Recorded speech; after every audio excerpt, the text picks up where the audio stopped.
Hello, Stoned Apes and others who are curious about the healing powers of psychedelic medicines.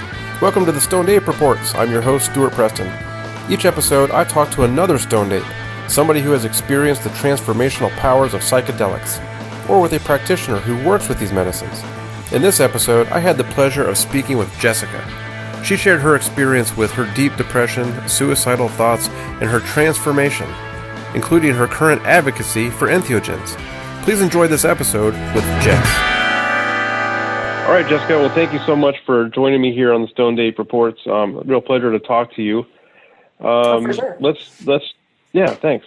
We want to get the word out there. So why don't we just start right at the top and tell me a little bit about your story of transformation and what kind of you were going through in life and how you came to psychedelics and kind of how they helped you. Awesome. Yeah, for sure. So I'm going to say it was probably, I guess my first real experience with psychedelics, I must have been 18, it was mostly recreational. And at the time they were fairly rare to come across. So, my experiences were, not very deep and whenever they were around, a couple friends would party with them or whatever. Probably I was 24, I actually just turned 25. My best friend, Jess, decided she wanted to give me a handful of mushrooms for my birthday. So I took a bunch and, again, expecting it to be a recreational thing. And right. My setting was irresponsible, to say the least. So I ended up going home. And it was a wild 4 or 5 hour ride of essentially being sat down. Like, it's you telling yourself to sit down and be like, okay, here's how you're messing up. This is all the bullet points of how you're screwing your own stuff up, and you're basically you're going to fix this. It was almost jarring because I had never I'd never seen any deep kind of message. I've always seen, the pretty colors, the giggles, and that was it. Right. And that was the first time I realized this is not a game. It can be fun. You can still enjoy the places, that it can take you that are colorful and giggly and whatever. But it's really not about that. You can get so much more out of that. Right.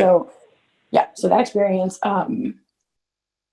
was difficult, but I mean, probably one of the most rewarding ones of my life. So again, these are pretty rare to come by. I was just after that trip I just mentioned, there was a relationship I had gotten into. It was really, really great in the beginning and had a lot of great elements to it, but it was rather toxic. And I was just in a situation where I couldn't get out because we basically owned the business together, and there was a lot of emotional abuse, and I slipped into like a pretty serious depression. I'll call it suicidal, but I had no actual plan. I was just totally fine with not waking up any particular day.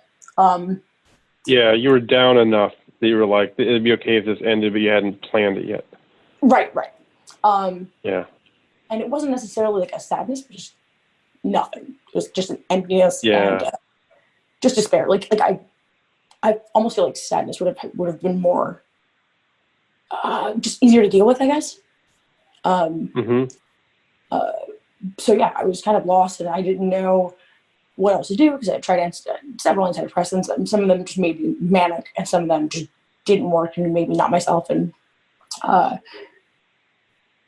just didn't know where else to turn. And I happened to run across a first or second stage clinical trial paper that was Johns Hopkins University. That was that was with people with treatment-resistant depression that had tried, however many things, and it just hadn't worked. And a good portion of these people, after a protocol of something like 2 weeks with a therapist, and then a dose, and then 2 weeks with a therapist, and then a dose, and the third week, the third set of 2 weeks, and then a dose and an integration. So it was like 2 to 3 doses these people got, and like the vast majority of them saw relief, which lasted on average something like 4 to 6 months. And I was like, wait, hold on. Right. Because, it wasn't like super alien substance to me. It wasn't something totally new. it was kind of like someone showing you there's a whole new door in your house you never knew about. You're like, wait, I've been here, I didn't know about that. So it was weird. And at this point, I'm willing to try whatever. I was like, what's the worst that can happen? So got my hands on some and took a trip. And I couldn't even tell you anything specific about this trip. But it was, nice experience, I guess, but nothing too notable. I do know that at the time I was pretty diligent about journaling how many hours I slept and how, particularly how. Sorry, the audio is a little muddled there. You were feeling what? I said no. At the time when this was happening, I was pretty good about journaling. So. Okay, journaling. Yeah, I kept really good. Just really good records pretty much of how much I ate and how much I slept and particularly where my moods were. So I could relay that to a doctor because one of the greatest things about depression is, your memory sucks. And I mean, greatest clearly sarcastic. Yeah, your memory's terrible. So like, I knew I couldn't trust myself to have an accurate representation of what was really going on. So, I would write down on a scale of 1 to 10, how depressed I was feeling in a particular day. And probably most days I was looking at like an 8 or a 9, nothing, like without anything super substantial happening. And that was just, so I took this trip and afterwards, the very next morning, actually, it was like a veil had been lifted. I don't even know how to describe it. It was, I felt light and I felt things. That's really what was important to me. I felt something. Like I went from like 8 or 9 any given day to a steady 4 for 41 straight days. Like, and it wasn't like it was artificial or didn't feel like it didn't feel like it was drug induced. It just felt like it gave me a certain level of clarity that I couldn't achieve. I couldn't tap into no matter what I did, no matter how much meditation I tried, no matter what meds I had taken up until the time. So that to me, and then I didn't really slip back into this depression for 41 days. I just went back to being a normally fluctuating human being, where, I have my happy points, my low points, but I was just baffled as to why that had worked. Like, just that one trip. Yeah, just the one. Yeah. And I was just floored. And I didn't know, I just needed to know more. I have this insatiable hunger to learn things in general, like no matter what it is, but this was like, it was like the best magic trick I'd ever seen. So I had to know, the science of how it worked and why it worked and show me all the studies. And like, I just took this really deep dive into, all that. And then, the next step was like, wait, I have to tell everyone that will listen, pretty much has gotten the speech from me about the benefits of psilocybin, the benefits of psychedelics in general, and the studies that, I keep like diagrams from studies and stuff like on my phone, which is, I'm always like that weirdo ready to whip them out and ready to have facts. And that's in fine. case anybody asks, you're ready to go. Here, look at this. All day. And, Nice. Some people reach out to me and I just had somebody ask me if I knew anything about microdosing for microdosing psilocybin during pregnancy. And like, I have a whole group of people I trust that are pretty well versed, I'm going to say, and that's to say the least. And, I try to get their opinions or whatever if we don't happen to see studies, and then point people in directions where they can get answers. Like, I'm not going to have all the answers, but I do think that that everyone's really entitled to whatever answers are out there. So if I can't help, I try to push them in the right direction and see if they can get some education elsewhere. But, it's just incredible that no matter how many, psychedelic science conferences you go to, or how many researchers I talk to, or, how many things I can read, there's always something new. There's always something that we just weren't aware of, that we were really just pushing off to the side because of a prohibition law. So, that fact also made me a bit wary because, like I said, mushrooms at the time were pretty rare to come by. I called them the unicorn of the world, because especially living in Jersey, we pay a lot for them when they come around, and plenty of people I know, most people have been scammed at least once. So that was terrifying to me. because Mm-hmm. I had just seen the light, for lack of a better term. And what happens if I fall back into a depression? What happens if one of my friends needs this? What happens if there's someone else Right. there? I can help, but we can't find them. So me being the DIY person that I was, that I am, I dove into probably a couple thousand hours worth of research online into cultivation and what I could do. And I do have a bit of OCD, and I don't say that like everyone's like, oh, I want to straighten this picture frame that's OCD. No, I Right. can spend entirely too many, like a debilitating amount of hours researching one subject. But yeah, that's essentially what I did, and I learned to cultivate because I figured, if I don't have some kind of supply, even backup, I don't need pounds of anything. It was like a safety net. But that being said, I Yeah. don't trip that often. I don't feel the need to. And I do think there is too much. Like, you can do too much. I know there's plenty of people out there that say it's totally harmless. What is the right amount for you, if you don't mind me asking? No, definitely not at all. I'm going to say on average, maybe some years I do it once, some years I do it up to 4 times. So like every 3 months would be like the most. But I've gone years without doing it at all. And usually the dosage can range from 2 grams, for a long time, actually. That's pretty much all I did was like 2.5. Recently have I done, like, I did like 4 grams, but it was like 2 separate species. They have a bit of a different feel, but it was like 2 grams of each, so I did 4 grams altogether.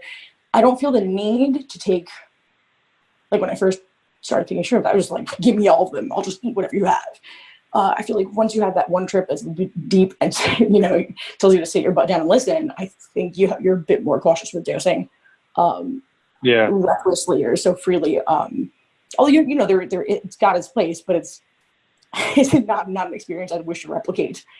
So yeah, I got plenty of information from plenty of trips that didn't have to be high dose, but yeah, I don't feel the need to trip back to back to back. I've done it, but I don't feel that there's a huge benefit in choosing. Yeah, there's a lot of things you have to process after a trip. Let your brain kind of go and go over all the information that you came across, that you revealed it, and bite it into chunks and actually process what that means. And that's that's the integration part. That's really what matters. I think sometimes people tend to dive back in, and I almost see it as an escape. And I don't think they're going to get a whole lot out of that. And even if they didn't get what they thought they were going to out of the experience, I think that, and I've done the same thing where I was like, man, I should just trip again because it's not where I wanted to be. And there's some validity to that, but at the same time, maybe I got exactly what I needed at the time. And I need to accept that that's what I got. Maybe I need to go back and mull it over and see why that's what I got. Why did I get that? It could just be that you're just choosing to skip over something mentally that you should be giving more attention to. It's not. I think a lot of times, especially experienced psychonauts, have this tendency to want more control over their experience. Yeah, it's a natural reaction, but I think you're right. Sometimes you don't even know what lesson you learned until you give yourself time to integrate and feel it. Yeah. It happens, like I practice yoga, and it happens with yogis a lot of times where they'll go to a class that they perceive to be, let's say, an intermediate or an advanced class. And they show up and there's a substitute teacher, and this teacher's doing basics. And it's almost like they don't try because the guy brought it back to basics. And I think that's just, you're losing a lot of the experience because sometimes you need to bring your ass back to basics. I don't know that I'm actually a believer in anything like, anything predetermined or any fate or destiny or anything, but sometimes you just have to see what's in front of you, take it for what it is.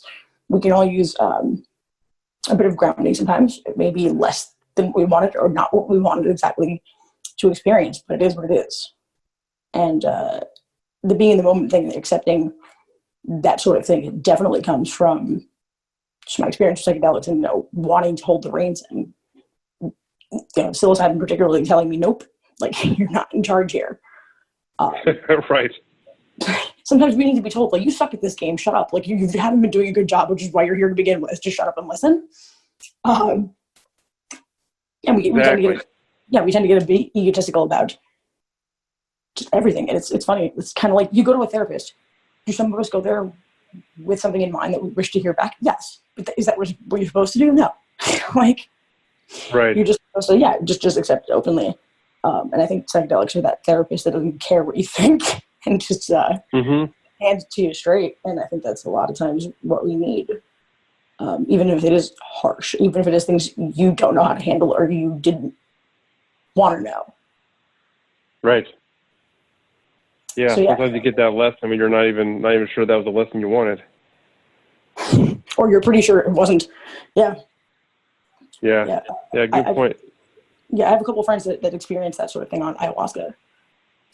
Where they were like, I mean, these are great people. Like, they are genuinely good people. Everyone has their dark side, but there's flaws, there's shortcomings, but these are genuinely good people. And particularly my one friend went to Peru and came back and he's like, I am a crabby person. And I was like, no, you're not. He's like, no, but like, I know me, and there's things that I like, the way you treat people around you, you don't mean to, or you take people for granted. And sometimes we need to hear that, because we may be good people, but there are places that maybe we're not looking at in our lives that could use a bit of adjustment, could use a bit of fine tuning that would really result in better happiness for everybody around, including yourself. But it's something, like I said, sometimes it's better to take it back to basics and just take the answer you got and not wish for whatever answer you wanted. Right. Yeah, I sometimes those are the best ones. You're like, hey, here's my intention, and then the medicine is like, not yet. I got something else for you. I've had trips where that was my experience, where literally like I was, taken by the hand, and they were like, nope, not that door, this one. Or like, nope, you're not ready for that yet. You think you are, but nope. Let's do we this do that first. in life.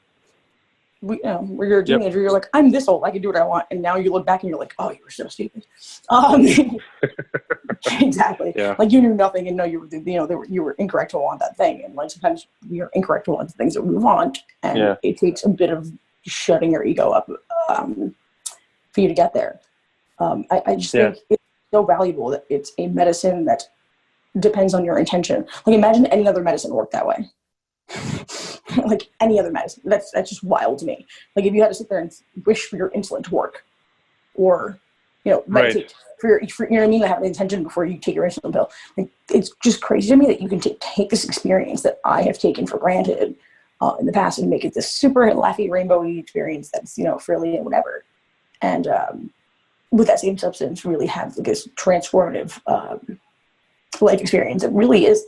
I'm not going to say impossible to replicate with anything else, but damn near impossible. Extremely difficult to replicate with anything else. And it's just so valuable that people actually understand that nothing's a magic pill for everyone, but this has such immeasurable value to so many people that it would genuinely change so many lives. And I'm glad that I'm no longer just the girl that rants about the mushrooms. Now I have the science to back up up my crazy ball rantings. But it's it's something I'm never going to stop preaching. It's just is what it is. Like, this is just wild to me that something we've known about for so long just has been so undervalued, even by the people that did appreciate them. Right. What would you say is the key to having a transformational experience with these medicines?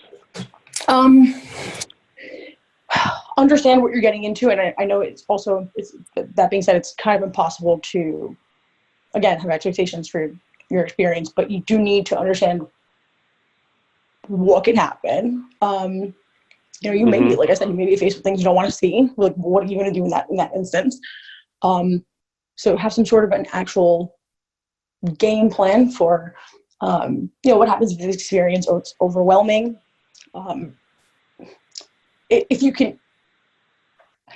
If you can manage to get a well-experienced, a sitter, a facilitator, I think it's not, I'm not going to say it's absolutely necessary, but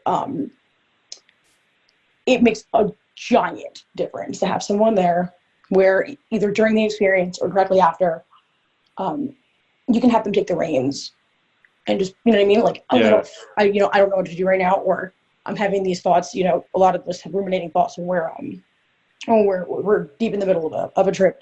And sometimes it's not good to sit there and ruminate about something negative. If you don't, something you're going to work out, you know what I mean? It's not a problem you're trying to solve, just something negative, like not leaving you. It's good to have that outside, like, grounding from someone that has both been in your experience, but is now sober and can, like, hold your hand and tell you that you're fine. Right. I think, or even knows what to do if you know, knows you start yelling, screaming, crying, whatever. I'm a firm believer the person should be sober. As much as I appreciate the shamanic experience of them having some, you know, dipping a toe into the experience while they take other people through it, I'm not a shaman, nor is almost everyone else I know. And I think that it's a lot more reassuring to be sober and know that your facilitators have been there, as opposed to knowing that your facilitators there now and may also freak out. So right. Yeah, that's super important. So just have a plan of, you know, like, where you want to go with this, what your options are. Maybe not a super rigid plan. You know, you might get into your trip and not want to do certain things, or, you know, not feel comfortable doing certain things, and that's okay. But writing down what questions you have to kind of dig into when you're in your experience, what questions you want to be able to answer afterwards. You know, how was this experience? How am I going to integrate this? How am I going to make this into usable information that I can take and, you know, change the way I'm treating people, change the way I'm acting, change this about my life or my ambition or my direction. Right. Okay. And reminding yourself, put it in a journal kind of thing. You need to see it afterwards. It needs to be like a therapeutic thing. Like that. You know, yeah. Yeah, I like the idea of writing questions down that maybe you want answered during, but also to have some questions ready for afterwards to really help you pull out of that and go into the integration phase. Yeah. I just wasn't familiar, but I did somewhat undervalue art as integration afterwards until I did an experience. I went to a breathwork workshop. Right.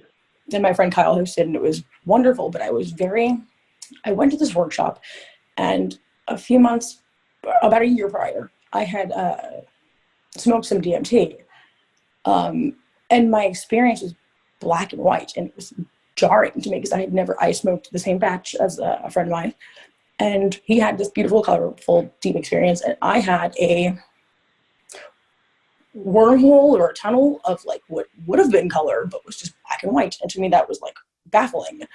So someone told me it might be something that you're blocking, it might just be a mental block, and I was like, yeah, whatever. So I didn't trip for about a year. I just didn't.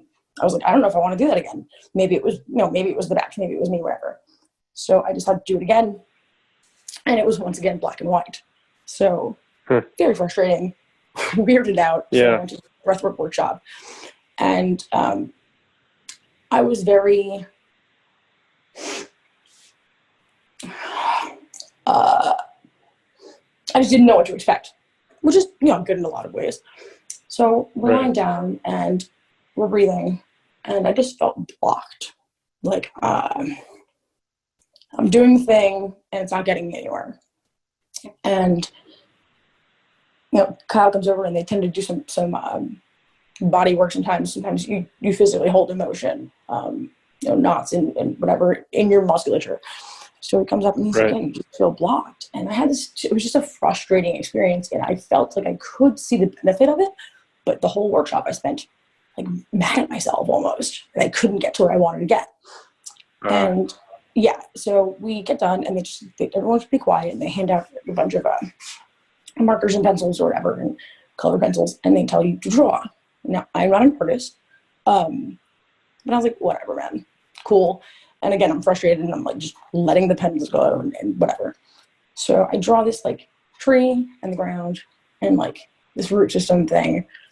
It's very simplistic, you know, almost like you're like a slice out of the ground and you're looking at it from the side. So this meant nothing to me. like 0. And I was, again, just frustrated with the experience, because I think it was more frustrating that I could see the benefit that I saw everyone around me was having, and that I was like almost, I felt like it was right there and I couldn't get there. And I go home and I really thought about it. And I remember, I was testing. So I took some DMT. Again, I'm a DIY person, so I got a little experimental and then took some DMT and put it into a vape cartridge. And into a vape cartridge. Like a cartridge you would put on like a pen. So I go test it myself, and I took pretty much 2 hits, like far less than the usual 50 milligrams that it would normally take to send someone on blast off. But it was like instantaneously this like super, super wildly colorful, wildly deep experience where I felt like I'd seen this image before in a trip, who knows when, probably a psilocybin trip, where I'm underground and there's like a tree growing from me. And it almost looks like I'm watching like whatever life force, blood, fluid, whatever, going from me into the tree and out of the ground. Makes sense? So it just took me back to this like it connected these 2, I guess, experiences. And I realized like I'm being my own block. Like I'm underground, and I'm stopping myself from getting to where I need to go. And I'm doing it just by getting in my own way. Like the frustration that I'm not getting where I need to be is stopping from getting where I need to be. Does that make sense? It just felt like I had all this room to grow, and only thing stopping me was just this thin ground that I was putting in myself. Right. And I came back, and it was almost like just this revelatory trip where I just understood that I was just being like being reactive to me not getting to where I needed to go, where I wanted to go, was what was stopping me. Like sometimes you just gotta let it happen. You gotta have a crappy yoga day or a day where your body doesn't work correctly, so that you can like you just accept it for what it is. Because sometimes if every day was great or everything worked exactly the way you wanted to, that would, by comparison, nothing, it just wouldn't make sense. I mean, you wouldn't appreciate the opposite either. Yeah. So it was. It's been a frustrating, but in a very, very educational way ride. And just valuable beyond words, really, in my experience. Yeah, that's what happened. That's interesting. I never really thought about even adding the art into it. That maybe that's something I'll have to try. Yeah, I was super like whatever about it. I'm telling you, like, I mean, I'll give it a chance, but like to me, it was whatever, and it just hit me. And I was like, wow, it was just weird. And I've heard since, I've done quite a few like sit downs with a bunch of friends that have done breath work and other experiences, and they were like, yeah, that's like totally a thing.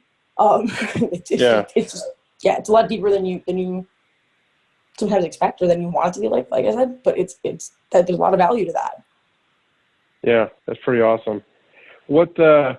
How are you? I know you're very open about all this. Have you run into any stigma from talking about this, or do you share this with your friends and your family, your parents?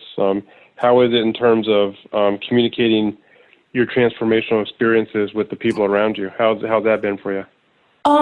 So I think a couple of years ago was a bit different than it is now. There were definitely people that would give me this look like, are you like really telling me to do drugs right now? And I'm like, say perhaps the drugs though, because not all drugs are bad. I'm not even going to say, I take that back. No drugs are bad. It's misuse of drugs, uneducated use of drugs. Yeah. And I say that because,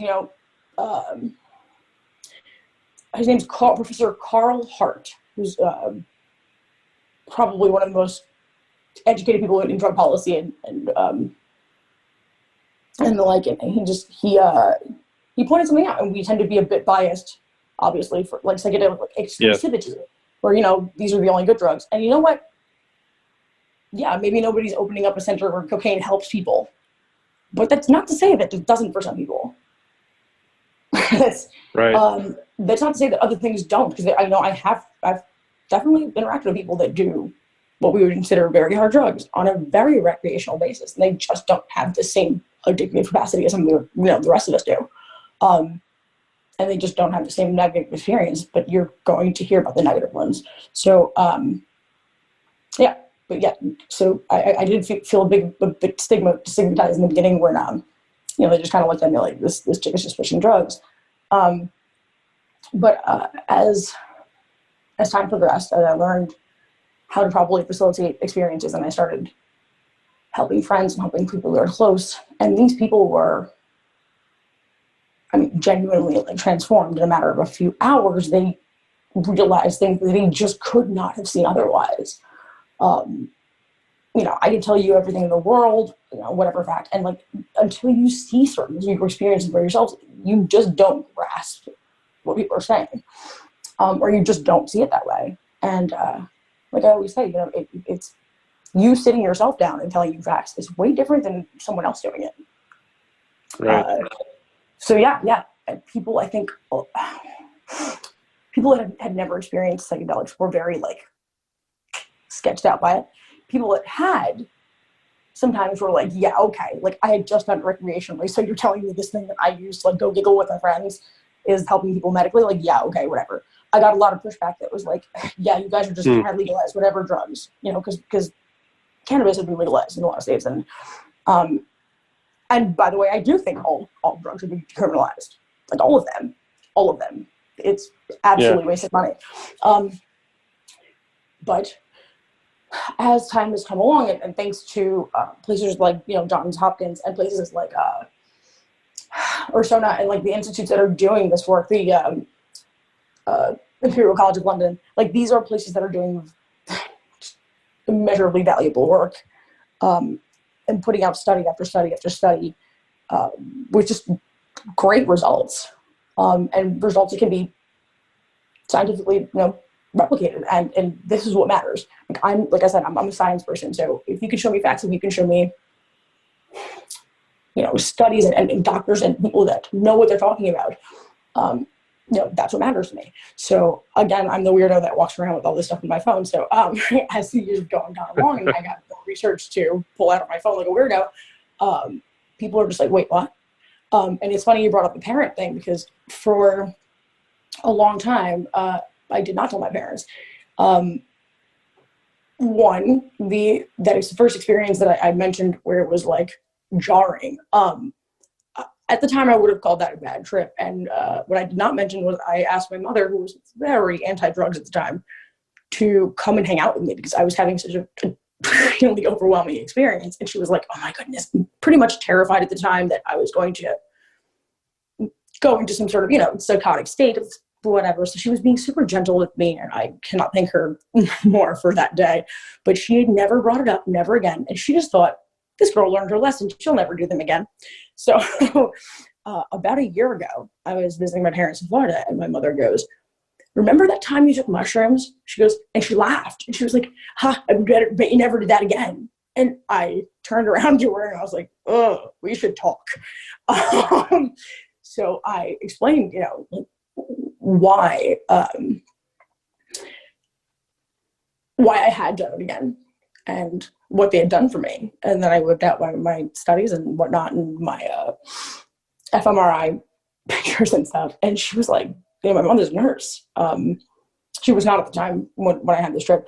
And she did not invalidate anything I said, which was wild to me. She was like, wow, that's really science. And, since that had happened many, many more times, the mainstream media has picked up on some of these things, and they put them out there.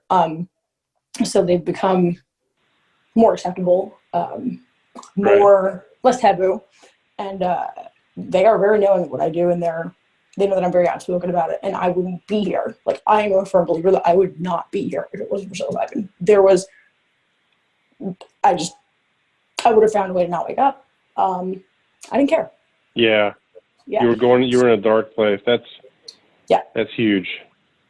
Yeah. I don't think it's a one dose thing for everyone. I do think that it should be combined with therapy and integration. And I do think that some people require more than one dose, over time. or, booster doses as time goes along. My best friend and I were just talking about that. It was some people, she said every about 6 months, 8 months for her. I can go over, I can go a year or two and be fine.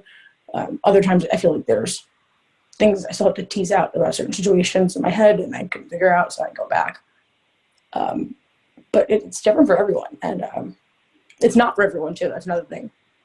Someone was just essentially starting an argument that we can get rid of all modern medicine in psychiatry because all of these things can be reverted to plant medicine. Listen, as much as I value plant medicine beyond words, I don't think there is or can be a full replacement for all psychiatric medication. I mean, not everything can be treated with plant medicine. You cannot.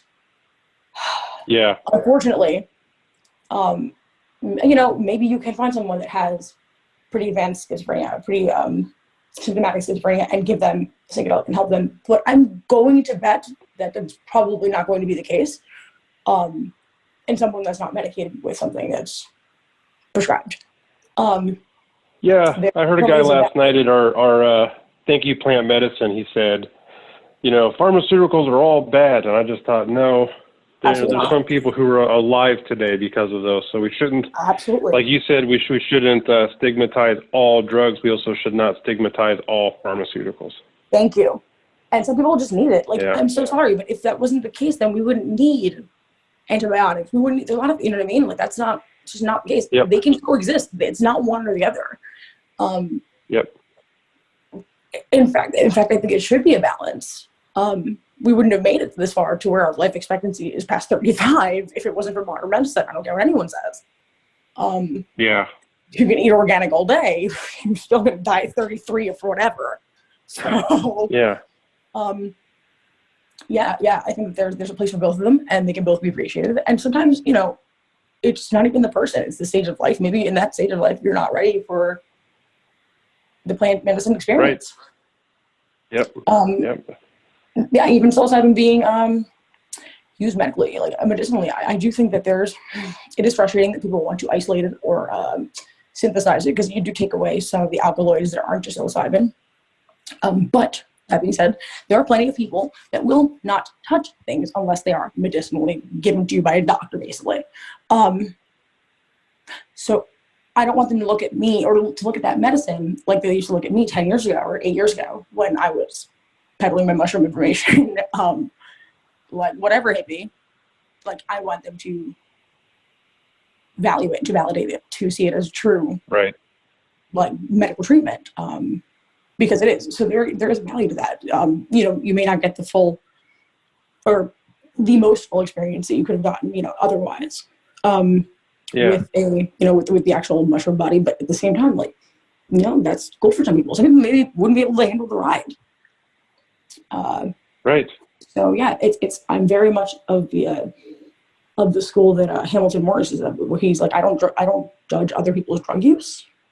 There's a place for it all.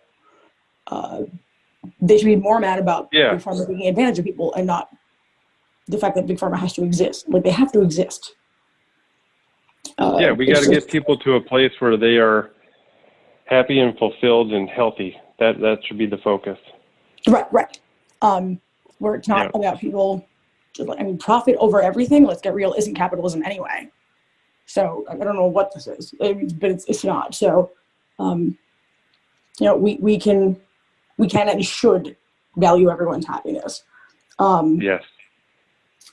And I just think that plant medicine brings a lot more people to that precipice.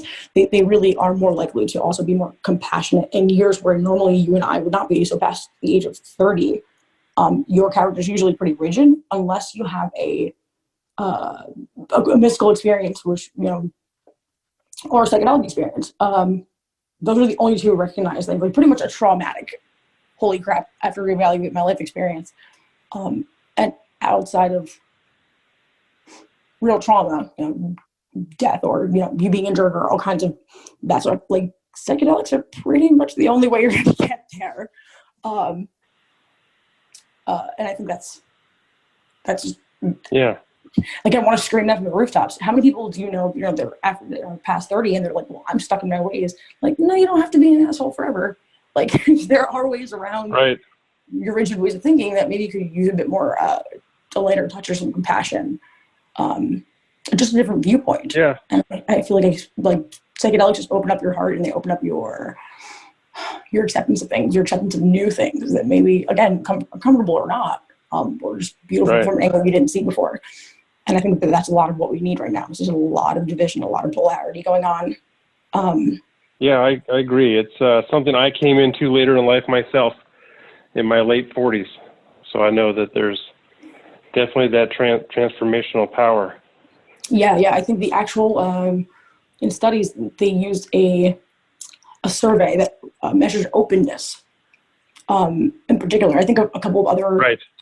Yeah. And that was a couple of other categories they also tested for. But they surveyed. The openness was the one that not only saw the most people change, but they held out the most, the longest amount of time. That change persistent. So it was like things they really implemented into their lives.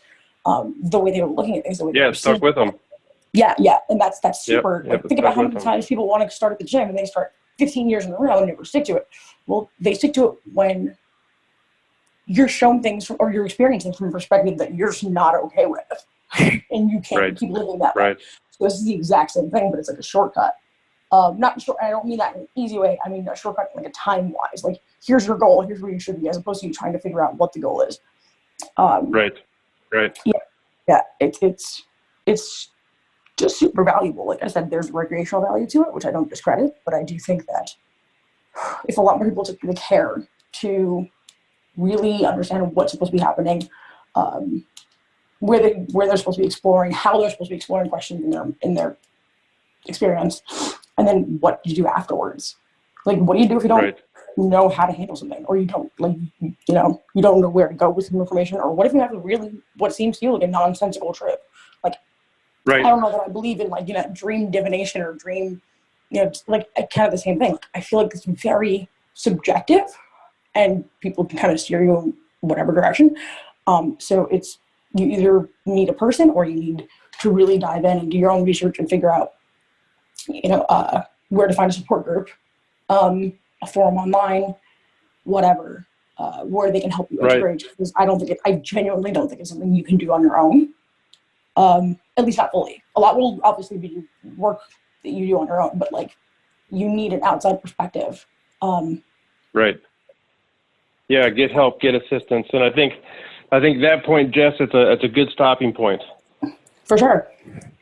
Yeah, great information, and I can't tell you how thankful I am that you came on here and shared all that, and I'm so happy for you that you found these medicines again in life and got yourself to a good point. So thank you so much for coming on and sharing all that.